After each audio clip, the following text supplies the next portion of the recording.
दोस्तों, जय माता दी। मेरा और मेरे यस म्यूजिकल ग्रुप में आप सभी का बहुत बहुत स्वागत है। जितने लोग हमारे चैनल से जुड़े हैं सभी को तहे दिल से धन्यवाद है। सबके लिए मैं मंगल कामना करती हूँ, सब लोग स्वस्थ और मस्त रहें।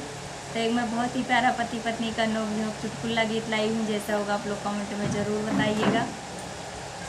माई बहिनी के माई बहिनी के अपने समझाई पिया करे ना लड़ाई पिया ना।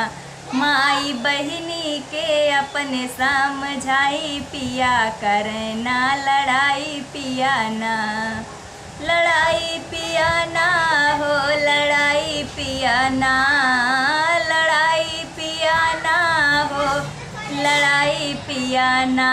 माई बहिनी के माई बहिनी के अपने समझाई पिया करे ना लड़ाई पिया ना।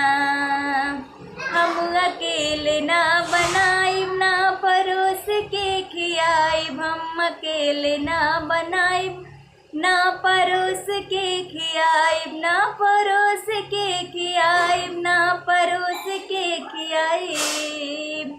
ओ हमरे संगे संगे हमरे संगे संगे दोनों जनी लागी रहे गाँव में ना भाग रहे। ओ हमरे संगे संगे दोनों जनी लागी रहे गाँव में ना भाग रहे हो। माई बहिनी के माई बहिनी के अपने समझाई पिया करे ना लड़ाई पिया ना हो। माई बहिनी के अपने समझाई पिया करे ना लड़ाई पिया ना।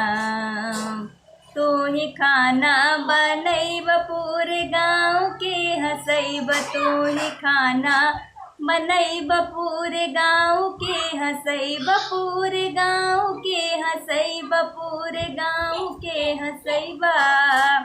लावा